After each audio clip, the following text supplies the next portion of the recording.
So vipi wadau, today we are back again with another episode. This is a new season 2. And leo tuko Skylight Motel, a very nice place. And I'm not alone, as you can see, tuko na mgeni. So my name is TKD. MW the publicist here. Jeff here. Na tunaweza cha mgeni ajiintroduce. What's up, party people? It's your boy Rara Mikanzo Rollins, but you can call me Eugine Micah anytime, any day. I have my guy here naitwa Jeff. I don't know why he's laughing.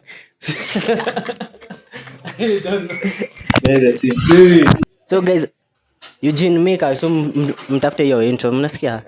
Such an intro. My name is TKD, bra. So Eugene Micah, Yes, man. Eugene Micah, how are you? I'm good. Kofiti? Niko fine, manze. So this is the Gen Z replay, as you can see it. Hey, manze, you guys are doing a good job. I've seen your videos and wow. You're such an inspiration to this. We appreciate. Thank you. Alafu tuko na wa cameraman treating him. Yeah, so we are basically just the four of us. Hakuna mwingine. Na bado crew ina grow. Hey, sawa. It's working, man.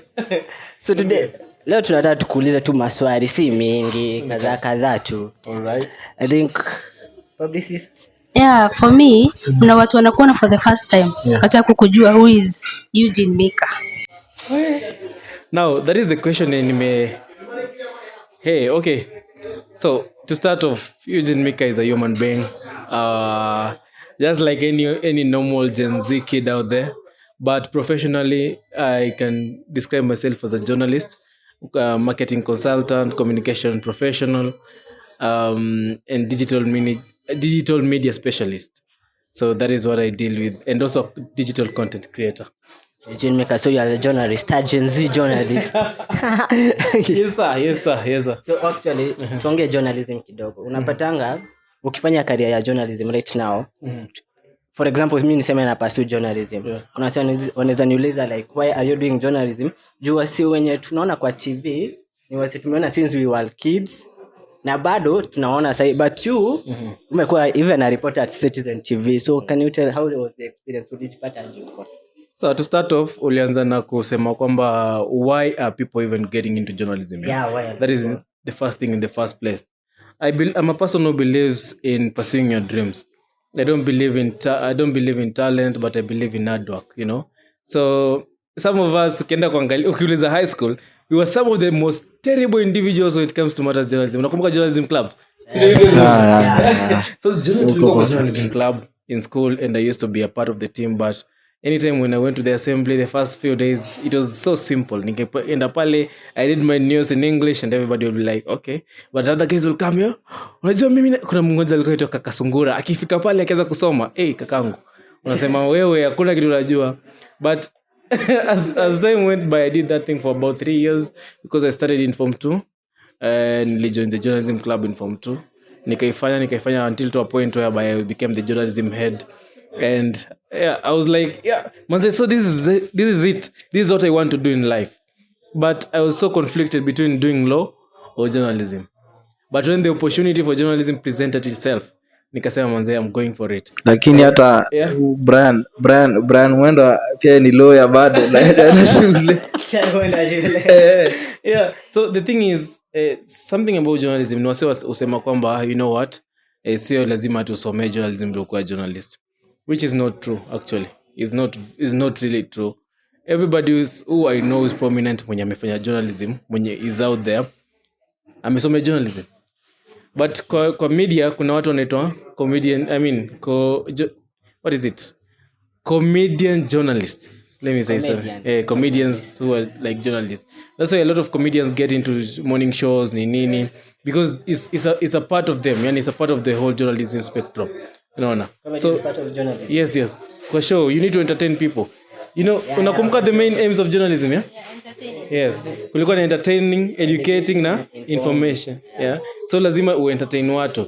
Wewe una journalist, unajua tu kusema, sijui kitu fulani kimefanyika, because that is the main thing the journalists do, yeah? But there's the aspect of entertaining people. That's what needs to be there. Actually, nowadays the entertaining part is the biggest thing. Yeah. People don't care even what you are saying as long as it is entertaining to them.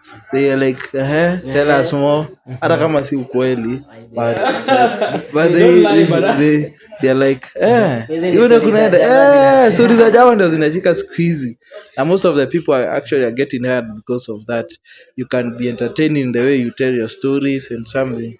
So I think with I guess in this era, each era comes with new things, and the only way we can be able to accommodate them is just try and adapt and see if we can try and keep up, because things keeps on changing every single day.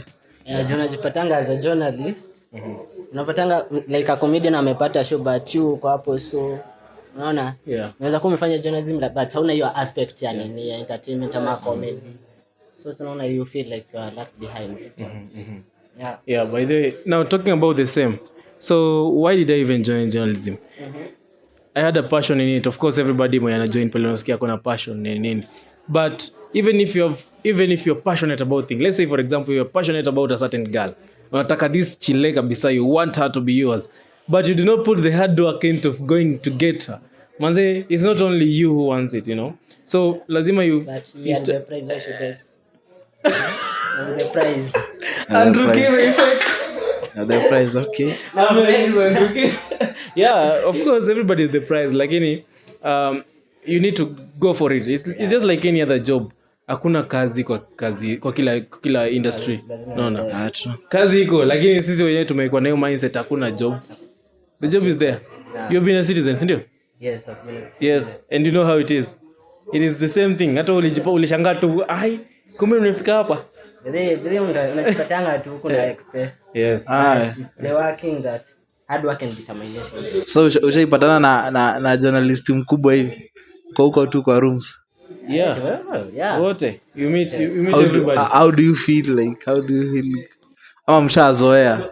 Vitu zingine zinakanga From my experience, the first day ile nilikuingia hivi nimekaa kwa newsroom, Leto akakuja kaa kando yangu. Leto. I took a phone nikarecord, nikaweka kwa status nikasema guys, kwanza alikuwa amevaa kofia yake imeandikwa Leto. I was like yo. But as time went by I became like Leto, you know. I was the same position, of course he's older than me, but I was like learning from them. I became like them, tulikuwa indoctrinated. Leto is a very good friend of mine every now and then. Like tunazungumza nao kila time. So I was like, kumbe this fame has nothing, man. It's just like brothers to brothers and stuff. It's nothing. And actually, when you think about it, how you managed to get in there, mtu akiwa kuinja anaona like it's a big issue, ati ni kitu hata ukiapply huwezi enda, but you guys out of nowhere you made it and mkafanya kazi huko in one of the biggest media houses in East Africa. Something. So you are reporting for citizens ndio? Hata watu hawakuwezi kusikia mic imewekwa sijuu. Mic umeniwekea, mtu anauliza swali usikiki. Usisikiki. Okay, nauliza. Okay, for those who don't know you, mimi nimekuwa ukireport for Citizen TV, which is a big deal by the way. It's a big deal, yeah. Now because ulikuwa na report, but now sasa unafanya the Gen Z kwa TikTok. Yeah. The TikTok unafanya Gen Z update. Hebu tuambie kama uliaje shift from hiyo. Sasa unafanyanga na Kiswahili update, yani the Gen Z the target audience wenye unawapata. Hiyo ilikuja aje kama about ajini wacha ni target Gen Z. So after the Citizen gig, we were there for about 5 or 6 months or something. And then I went to Best Radio. Best Radio, I was there as a radio presenter for about 2 weeks. And also as a social media manager for 2 weeks. Then went back to Triple P TV because uko nilianzia Triple P TV where I am still hadi sahi. So while I was at Triple P TV, there's this time ilifika and they told us, Maze, you guys need to go home and start working from home. We want to see how you can do while you're working from home, you know. So from there ndio nikaanzisha TikTok. I started working on TikTok. I was like, yeah, people are just out there wakifanya news nini. Why don't I make this news fun? Because Gen Z wanataka fun, yeah. That's why in my news utakuja nitaongea about, but I choose specific stories, and like other people, specific stories that capture the attention of everybody. So I was there first and foremost to get more views, of course. And then all of a sudden I was like, so this thing can change people's lives, because I even got gigs out of that I became an influencer for a short while. And then the thing was just getting into my head, nikasema let me punguza, but I'm still doing the same thing every now and then. Naifanya nikijisikia naifanya, nikijisikia sifanyi, although that's not a good thing. It's not a good thing to to not be consistent. So that is what I'm working on. So it's about I mean putting news out there for Gen Zs and other people to understand. What mtu hataki kwenda kwa TV, you're watching the whole thing kabisa. Right now we're in the world of social media and our minds have evolved a lot, so it's like we can watch the first few so unajua the inverted pyramid thing here, whereby the most sad news or the best news inakuja first and then the rest is not even like very important, in attached to specific people, so it's just the same. So you want to make the news as short as possible and hitting the right lines, and getting as more followers as you want, getting the brand out there. Hapo kwa followers, some of us tuko TikTok. Yes. Well, sijui kama ni favor inafanyanga because ama kuna a trick. Unajua mimi unaona all of a sudden ulishoot tu. Out of the bruise. Hatuko tuna expect him. Ni siri ni gani? Siri ni moja. So I was just doing TikTok videos and I was like, mbona nafanya video fulani na edit vizuri but it's not getting views, what is it? So one day nimekuwa scroll through TikTok. I'm a very big social media person, even from kitambo. We used to work with you in Tibbs College, ndio? Yeah. Same thing. So scroll just like AMW the publicist. Social media like is a very key thing hata kwa kila mahali. So I was just scrolling through TikTok and nikafika mahali I saw a lady akisema TikTok has changed its algorithm. I was like, wow, what is the algorithm now? So nikaanza ku understand, so this is how TikTok functions. Inakwambia like these are the right words to use in the first statement. These are the right words to use nini. This is how you should do your videos. You should edit them. You should make them interesting in this manner. I'm telling you because ukienda TikTok right now, it's like a browser. Unaweza search pale juu, uandike to TikTok algorithm for this month. And then you click on it. Utapata some people have talked about it na itakusaidia sana ku get a lot of knowledge into it. Inakwambia the right software to use ni nini. So while I read that manzani nikasema leo acha ni shoot video moja nikifollow to that formula nione.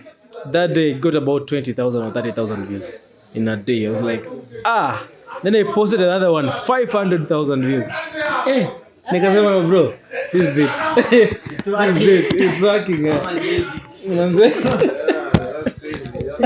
Yeah man, that is it. As for me and as a young person, how was the feeling interacting with the Nairobi Governor Sakaja? Jamani, hiyo question umeingojea miaka nenda. Governor Sakaja, wow. Let me tell you, sasa I was so like I was 50-50 if I was going to meet him, because even this year, last year I was a Citizen. This year I'm at Triple P TV, whereby sasa still we have taken over the Nairobi Festival. Sina na plan the event nini. The Nairobi Festival, which is coming on the 12th of December to about the 18th of December. So hapo nilikuwa Citizen, niko zile za I have always wanted to meet Sakaja. Even during the election I was championing for this guy, yeah. Okay, I'm a journalist. I know I'm not supposed to say that, but I was doing it. Let me not lie. Is this a podcast? So I was like, I just want Sakaja to win and stuff. So when I met Sakaja, I mean, on that day nimeenda pale at what is it, Uhuru Park. Ilikuwa imekuwa refurbished, whatever. Is it furnished or refurbished? It's a refurbished park. Ikakuwa imeundwa vizuri. So ilikuwa ina happen, the Nairobi Festival was happening. It was the last day. Kena pale I found Sakaja and I was like, Bwana Governor, we are from Citizen TV, tungependa to record for 9 p.m. news. Actually I did not meet him first. I met one of the policemen, the guards wake, wakanipeleka kwa PA. Though the PA alikuwa sneaky a little bit, but the guards akatuambia, hey Governor, watu wa Citizen wako hapa. So Governor akakuja, nikaanza, I started to ask him the questions. Of course my editor Mr. Yusuf alikuwa ameniambia what to do, alikuwa ameshani prep, ameniambia these are the right questions. In the newsroom you have to talk to the editor first so that he can also give you an insight of what he or she wants for the news, So Mr. Yusuf alikuwa ameniambia, Yusuf is an editor at Citizen TV.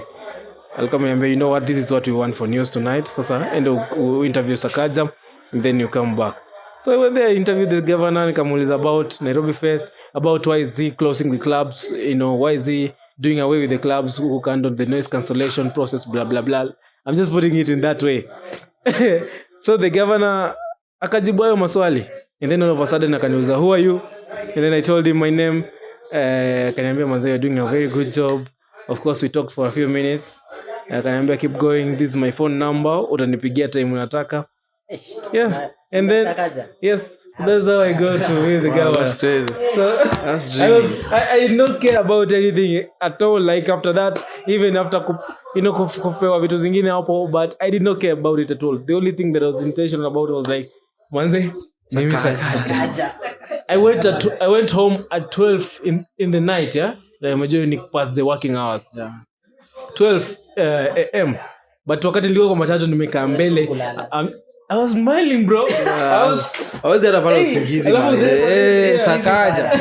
Like hii namba yangu naweza Sakaja bana. Just this photographer from Switch TV mwa alikuwa amechukua picture, luckily na TV kidogo nasikia chichi kuangalia simu, nimetumiwa picha zangu na Sakaja. Nikasema wow. And then I also have the video. What does the world need? Status. Already. That's crazy. Like mama, I made it. Yeah, man, I made it. Apart from Sakaja, which other influential person umepatana na yeye? I've met a lot of people, especially in the entertainment industry, but in politics, the president William Ruto, of course, I've also always wanted to interview him, but that was just like a presser. Met ministers of government, Minister Prime CS Mudavadi. We met Minister of Defense Aden Duale, the former minister Eugene Micah. I've met like a lot of politicians. There's one great man who I respect up to this date. His name is Professor Fred Ogola. He's the leader of Operation Linda Ugatuzi. And like he'll be vying for presidency in 2027, yeah? Watch out for that guy. He's a good guy. Yeah, he's called Professor Fred Ogola. He was sacked at Strathmore University back then because he was championing for human rights and all those other stuff. The Constitution, he's a very good lawyer, he's a very good man out there. That is a person like when Mefraya Sana commit. Otherwise, I've met the president, the prime minister. I've met celebrities like Major, like all these other celebrities, top and I'm still meeting them also. Yes. Hujapatana na DP bado? DP, I've met DP. DP was the first day. I met them at Embakasi Garrison. So the president and the DP, Embakasi Garrison, also at there is this church that is in Nairobi, just near Uhuru Park. Not Uhuru Park, KICC. All Saints Cathedral. Yeah. I was also there with the DP. Yeah. Deputy President Gachagua Rigiji. Yes. Alafu umesema about creating post kwa TikTok. So let's say for example, about kuna hii about digital tax. How do you think about? Yeah. Imekuguza. It will be good actually if they bring listen. Okay, I'm listening. Najua imekuuma sana.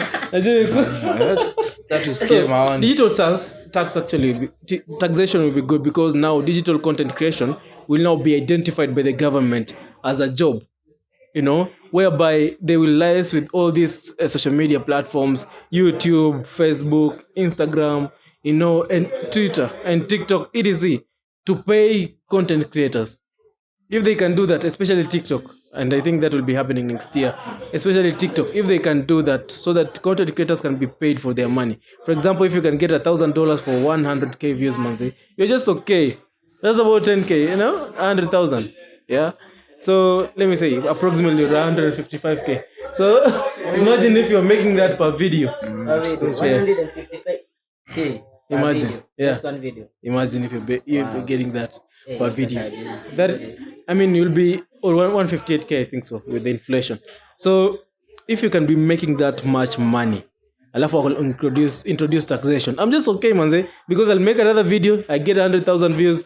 Yeah, we kateni to tax, lakini as long as I get money from it, manze, I'll be okay with it. And that is what we need to do because we are becoming, we are like the Silicon Savannah of Africa. Of Africa and also a part of the world because we are a technological hub as Kenya, and that is what we should embrace. So working introduction of taxes, but they should be so lenient on that. Talking about digital tax, sorry. Nimepata tu ni wewe unaongea about positive things. Juu wengine kama mimi nalalamika but those sijaanza ku earn lakini nateta. I'm the one. The thing is, if we complain, by the way, taxation will always be there. That is what we're supposed to do to the government, yeah? The Bible says, give to Caesar what belongs to Caesar. But this is taking much. He's taking much. Sometimes taking much. Anachukua yenye haifai. Yeah, but that is what's supposed to happen, because taxation will always be hefty, yeah? And if we want everything to be, of course, inatumiza sana. Inatumiza, and I do not support it, but you just have to look at it in a positive way, because why will you waste your time complaining about it every now and then? No, I won't complain, but pia unaweza unaona venye tumemove from January, we are almost December. You know, it's just in a brink of an eye. Najua kuna siku nasikia kama tumeibiwa bado na zakari. Yeah. Lazima kukue hivyo manze. Like as time goes by, I think one day all these things will come down, but there is no indication that taxation itapunguzwa, you know, because the government wants to make money and it doesn't want to be borrowing, you know. That is what we need to look at. But the problem is we do not trust the people who are doing it, you know. The politicians, they are politicians. You can never trust politicians. Especially African politicians. Exactly. It is not an easy thing to trust an African politician, you know. So talking about digital taxation, if they just do that for content creators or as ideas so that they can get jobs through content creation, itakuwa sawa, instead of these guys to going out with their management at SGO tusaidie tufanye nini, you know, to promote blah blah blah. But that is like the main thing right now, and you know, in a few years time, content creators will be more valued, I mean, than even influencers, yeah.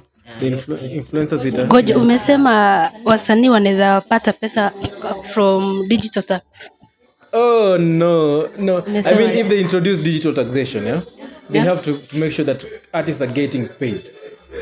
For sure, they will be paid. So yeah, how can you get money from somewhere that there is no money?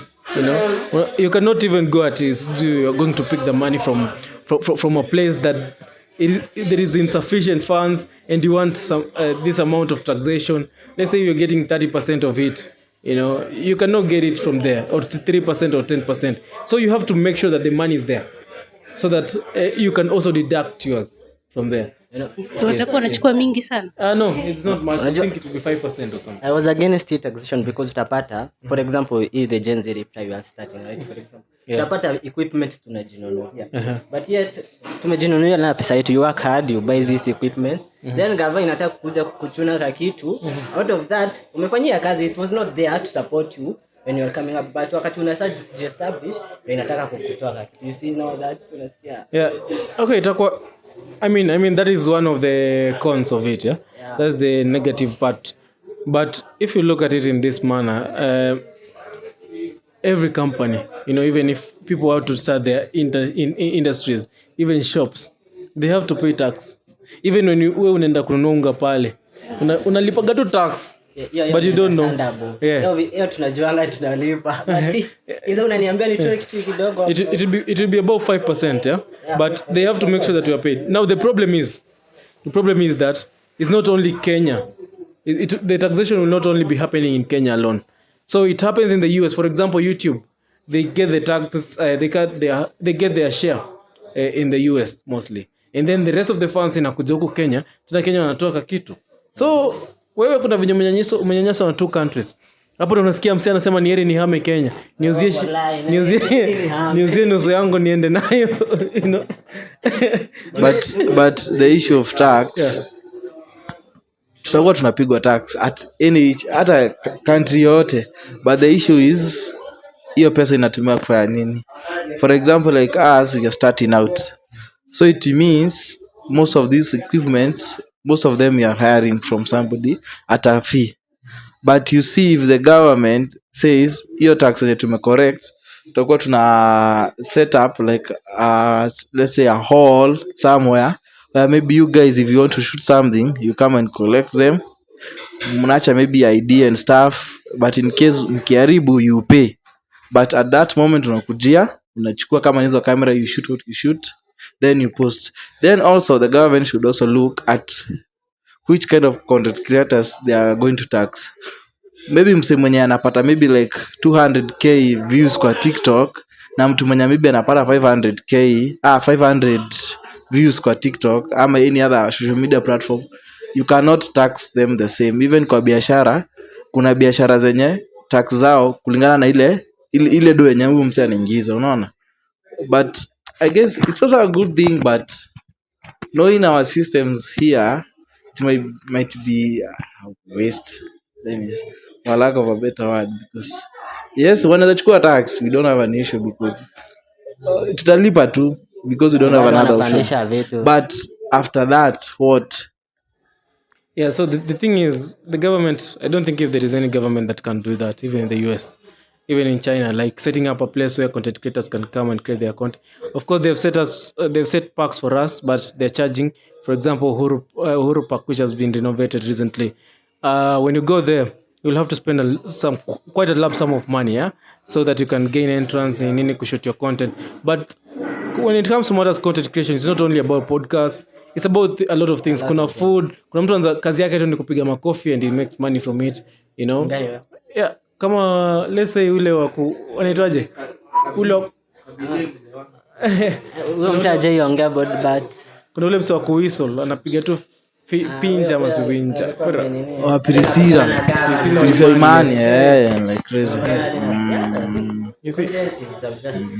Yeah, so and it's something that can be of great impact to the society in one way or the other. Let me ask you, so far, what are the opportunities or something you do advise somebody who's want to start in this journalism stuff and maybe ajui what direction to take? Yeah. So the thing is, the best advice I've ever gotten in my life, the best one, just start.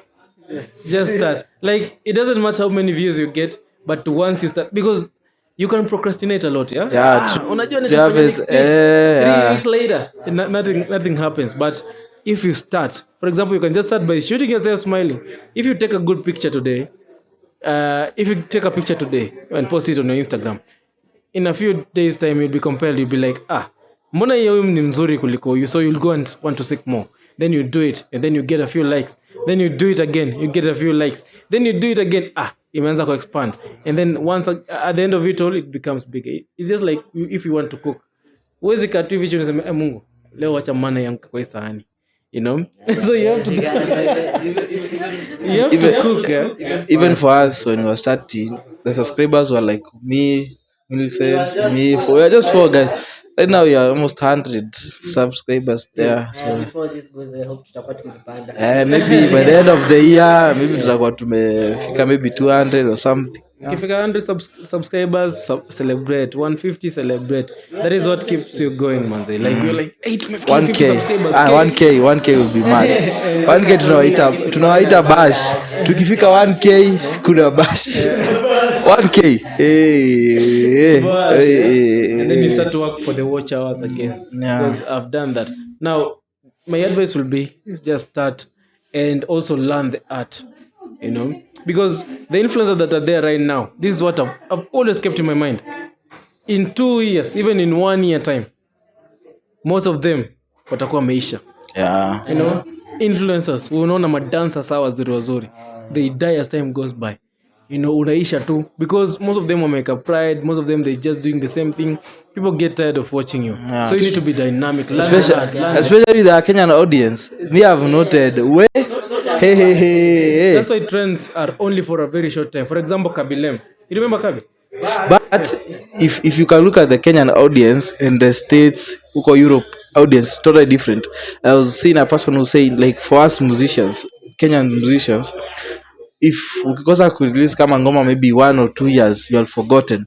But maybe in a place like America ama UK, mtu like Rihanna, the last time aliachia album was kitambo, but huyo mtu bado anakulia hizo stuff. But here it's totally different. You need to drop to be up there. Mimi remind about kuna clip niliona ya DNA alikuwa anasema that kitambo akirelease music hiyo ngoma moja ungekulia kasi like 6 months or 1 year, but sai kosa kwa crazy. Kwanza TikTok unaingia unapata there are some people are doing some mad things. Talking about the same thing is that most of these people, even for example, look at Nyashinsky. This is a guy who produced music like 5 or 10 years ago, and then he came back and released a banger, and he's been releasing bangers after bangers. You know why? Because he has learned the art. If you learn the art, you'll come up with a good marketing team, production team, distribution. Kuna marketing, kuna distribution, kuna production team, kuna wale tu, yes, all of them. Once you have that team, that's how it works. That's why artists wa majuu, of course, sio ati ni wote. Unaona artists wa majuu kuna wale wanajulikana tu wenye tatoa ngoma. Even DJ Khaled, if he goes missing for 5 years, and he does not have that, nothing will happen. For example, Chris Brown ametoa song juzi. Yesterday night he released an album at 11. Yeah, Chris Brown, Chris Brown akipotea hivi kwa music industry for about 1 year or 2. We forget about him. But if he has learned the art, and learning the art does not mean that wewe sijui uende shule fulani ufunzwe. No, you just know, like Diamond. Look at Diamond Platinum. You just know, like, nikileta this team niweke hapa, they can do this. Results. I'm going to invest in myself in this manner. Pesa yote inakuja inaingia hapa ndani. He built a brand, Diamond, WCB Wasafi. He has built a brand on his name, Diamond Platinum. He has 2 brands, WCB Wasafi Classic Baby, and the FM, Diamond Platinum. So at Wasafi he has built a betting company, music studio, energy station, radio station, events company.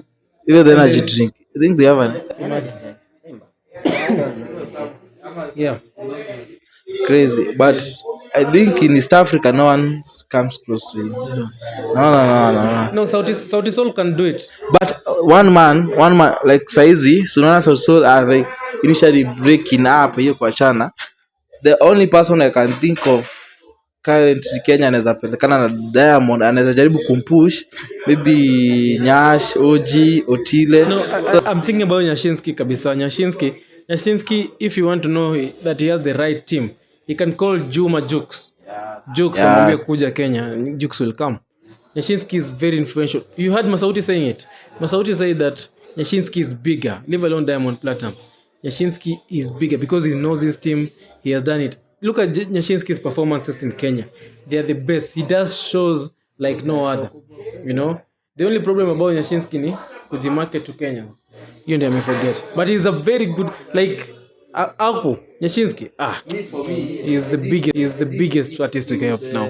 Put some more effort, anaweza kuwa like it's crazy because for now if you look at it, maybe say mtuka Diamond anaweza enda place ingine na apige show ajaze kabisa like crazy, but unaona kama wasanii huku wetu wakienda kama huko nje they go and perform for the Kenyan audience, most unasikia ako pekee.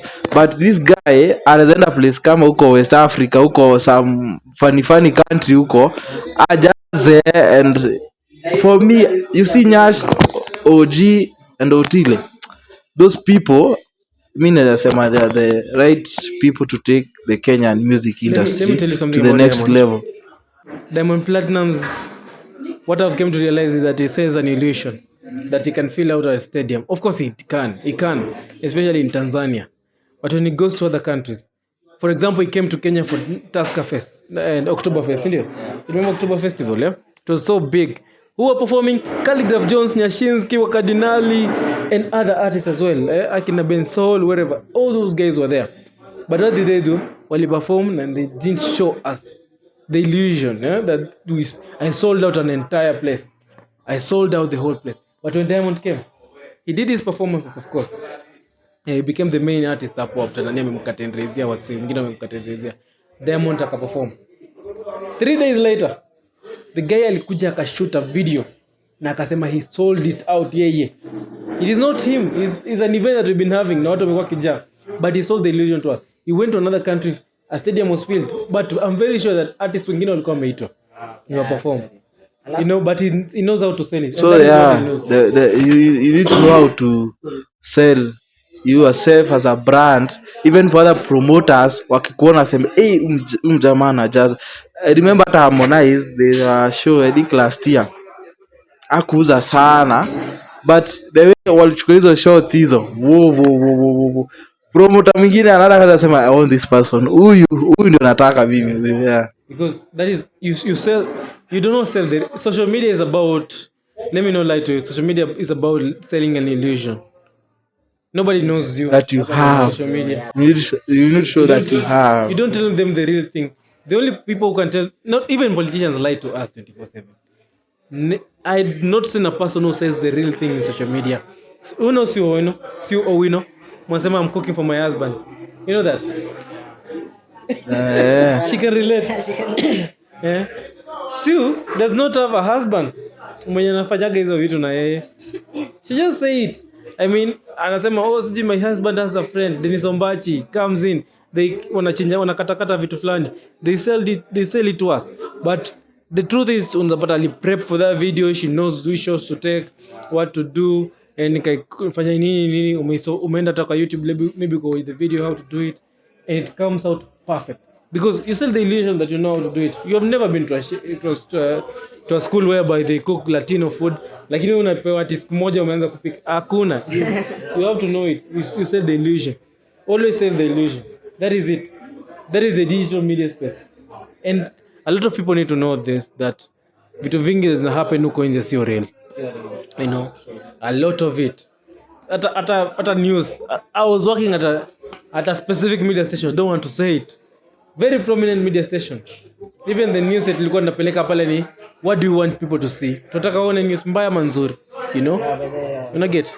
Tunataka leo wafurahie ama tuanze na good news ama bad news. Eh? That's the work of the media also. And also when you write that news, you know, ukiride that news, there's some things that you'll filter. You won't show the real thing. I mean, you'll tell them this is what happened, blah blah blah, but bodies watu wamekufa, you cannot show that on TV, you know. Wasema itainja watu, but that is the real thing, you know. So that just gives you a perception of what you. If you have a politician that is allied to this media, you cannot go out there and uambie watu, you know what, this media, I mean, we do. Okay, this politician comes into a company.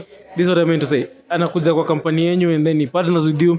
Mtakuwa mnamfanyia political campaign zake, mna shoot, mna air. You can never talk bad about that person. Maybe if there is some truth yenye amwezi jificha nayo. You know? Yeah, and then you also have friends in the media space. Huwezi taka rafiki yako aumie.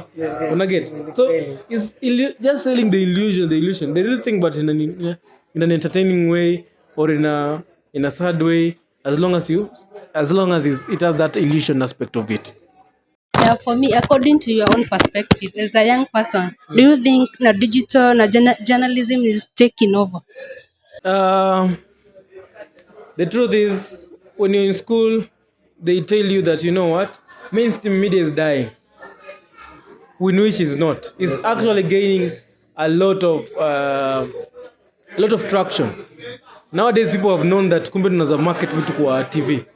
Nowadays, that's why a TV station usually has a lot of ads. The thing is just how you place yourself in the media industry. Yeah? How do you do? TV47 came recently. Ona vile saina perform very well. Triple P TV just came recently. Right now is among the top 10 most viewed TV stations in Kenya. You know, inaonyesha tu music and interviews peke yake. You see, so mainstream media, it will take a long time for it to die. We are a third world country, manzi. We are a third world country. Of course, the digital space is taking shape, is taking over, but it won't have like that much of an impact compared to TV. Yeah. That's why we need digital journalism, not citizen journalism.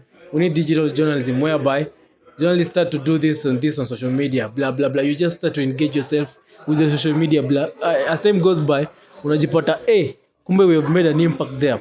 That's why we have YouTube. People are watching news on YouTube.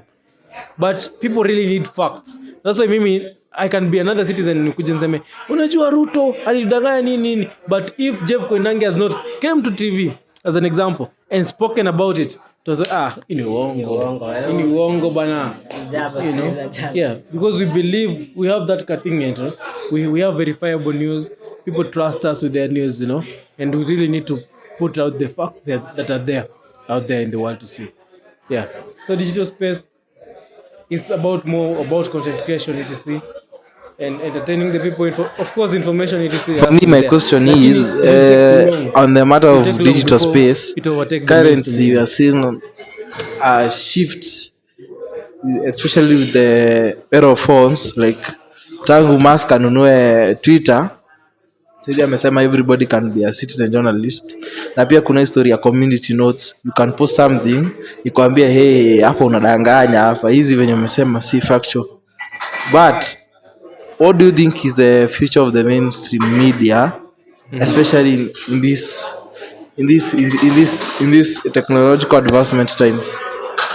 Now, talking about technology, it only applies to international news. That's the thing. Yeah, Twitter is not in Kenya. It's not based in Kenya. You know, sadly, it's not based in Kenya. In which they should all come to Kenya. They should not go to any other country. Actually, they should come to Africa so that they can also, help us to get this money, blah blah blah, and also be there to verify our news. The thing is, the media spaces in Kenya and also in African countries and other third world countries are struggling. When you talk about COVID-19 in a different perspective, that is when itakwambia that is misinformation, yeah, on Twitter, because that is an international pandemic. It's a worldwide pandemic, which is like a common phenomenon in the whole world. People know about it, So the information that has been fed into the artificial intelligence system and the technology, it already knows what is right and what is wrong, according to it. But the truth of the matter is that in Africa and also third world countries, also Kenya, we are suffering. Citizen journalism has just taken over. Unataka kuripoti mtu fulani ameuawa kule Kinangop. Of course you can say that 30 people have been killed in Kinangop, But then the media comes in and says, oh, 2 people have been killed. And then you're like, who is lying, between the two? And Twitter or other social media platforms will only filter the videos that are showing explicit content, etc. But they won't filter the words that have been written there, misinformation, blah, blah, blah, So the thing about that's why I'm saying that digital media, it will take a long time before it takes over. Let's say it's 5-10 years. That is what I can think of now, because 10 years ago is when, or 13 years ago is when Facebook was launched in Kenya. 13 years ago, and then 13 years later, 2007 was when, let's say 15 or 14 years was when Twitter was launched in Kenya. So it takes time for it to evaluate, I nearly said they will evaluate, to evolve. Yeah, to evolve, man. So digital media, for it to take over mainstream media, it will take a long time. So alafu tumeona that, is it a brand that you are having, Royland? Yeah. Correct me if I'm wrong. Yes, SMMA. Hey, can you talk about that? Yeah, so okay, this guy has that deeper, man. You saw that on LinkedIn. Yeah. So a few months ago, I wanted to establish a social media management agency. So I call it Royland's Social Media Management Agency. But I want it to be a brand, and in future I'll be telling you more about it. But it will encompass encompass a lot. So it's not only me. It's like we rise by lifting others, So my friends, when tutakuwa pale, we just come together, we create content, we make something greater than even what these other guys are doing. We are in every single space, be it Twitch, be it Twitter, YouTube, TikTok, Instagram. We are a whole company, So if you come together as creators, come together as producers, directors, and anybody using the film industry, lawyers, we also need lawyers, doctors, it is specialists, let me say, and even students. If we come together under one umbrella, Royland's SMMA, we are going to make some great changes in this world and in this country. We'll be everywhere. Yeah. So alafu this November being men mental health, I think it's this month November, yeah? What unaweza jiambia nini about men with mental health as we conclude? Yeah. Actually, today I wanted to talk about about marijuana. Let me talk. I know that people are going to hate me for saying this, but please stop smoking, stop drinking. Kenyans will love this. Najua hii sasa inakuja na hate. But the thing is, this thing it destroys your mind in a certain level. If you have watched a podcast, help me with my phone, please. I have some notes there that I was taking before. I was like, I don't want to say these things from my mind, but I took some notes. So I'm just going to talk about this in a little manner. So today I was just focusing on Dr. Daniel Amen, who was on a certain podcast, a very well-known podcast that is called, what is the name? The Diary of a CEO. I usually listen to that podcast every single day. So he was talking about things that can really damage your brain, and that is marijuana, nicotine, caffeine, bang. Yeah, all those things. And then when he's talking about caffeine, of course, we love tea, which is like the most consumed drug in Kenya and also other African countries. Even our cameraman here. Even our cameraman here, he had to take like 2 cups of tea so that he could function properly. So the problem about caffeine, it leads to dependency. Yeah? So you sometimes you find people, and I say, especially Maragolis, from the tribe that I come from, Maragolis, the Maragoli tribe of the Luya, where the prime CS Moses Mudavadi, Honorable Moses, not Moses, what is his name? Mudavadi, Musalia Mudavadi. He comes from that tribe, so he talks about it. So they drink a lot of tea every now and then. So most of the time, if they don't drink tea, unapata msee ana shake, he can't function properly just because of caffeine. There's a drug, and it's in your mind. Number 2, let me just be quick. They call something called adenosine blockage, which is adenosine is a chemical which which signals sleep. If you want to go to bed, lazima ukuwe na hiyo that chemical lazima ikuwe release from the brain ndio ikusaidie ulale. And sleep deprivation is a big thing because inakukosea a lot of mental challenges. Yeah, because you need 7 hours or 8 hours max of sleep so that your brain can refresh, so that your brain can be washed. The dirtiness in your brain ikuwe washed so that it can be refreshed for the next day. Did you ever know that? Nimejua leo. So that's why the doctors advise you to sleep. So that chemical usually takes 8 hours to function. That's why you take 8 hours to sleep. And in between unaamka uende mahali kwingine, then urudi ulale. Si ndio? Yes. So adenosine, if you do not have that, imagine your brain being dirty every now and then. That's why you see people in the streets. Those ones who use drugs a lot. Wanashindwa kunini. I mean, kuna venye wanaongea maneno chafu, they don't know how to filter their words. Yeah, yes. Actually. Real quick to alcohol. Now, I'm going to talk about alcohol a lot. It affects watu wengi. And marijuana. Pombe, ndugu yangu, nisikize. So, alcohol, it causes something, even a minimal consumption of alcohol. It causes your brain to shrink. And your brain shrinking inamaanisha kwamba you will have minimal, what is it? It will cause a deceptive impact in your brain, So whereby you do not know really what to do when it comes to hard situations. For example, people who are in marriage and you drink a lot, in marriage you have to make a decision. The ladies, the ladies how they can stress you, bro. That is a hard task actually. It is scientifically confirmed that marriage is a very hard task. It's very hard task. So you need to know how to handle the other person's emotions, how to love them continuously. Kwanza kuhandle emotions. Yes.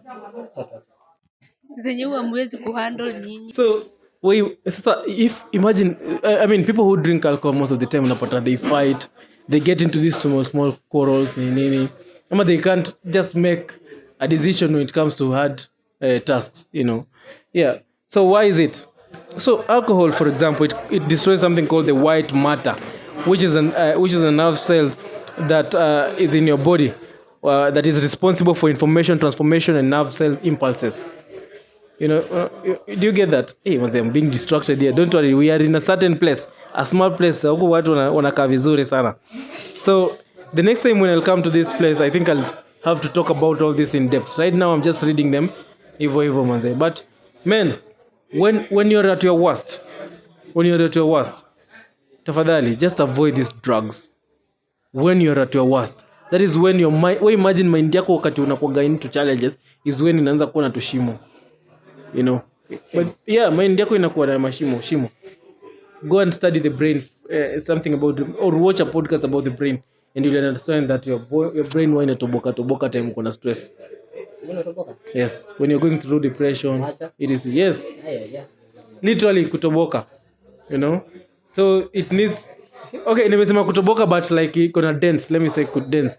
That means that some of the places imekuwa stretched, ama some information haiko, ama a lot of negative thoughts. Unajua thoughts are also a part of your bodies. So some negative thoughts zimekuwa mahali fulani.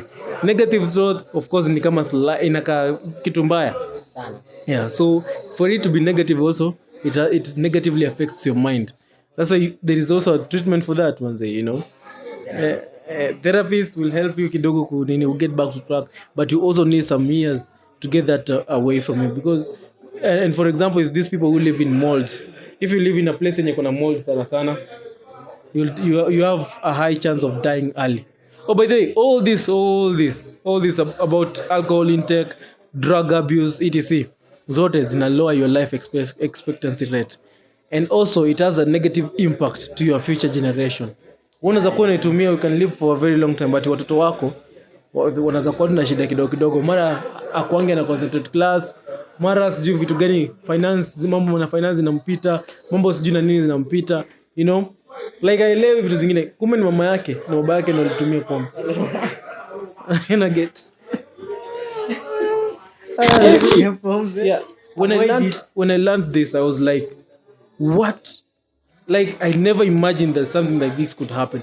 So that is only from, I've borrowed that from the doctor, the neurologist, Dr.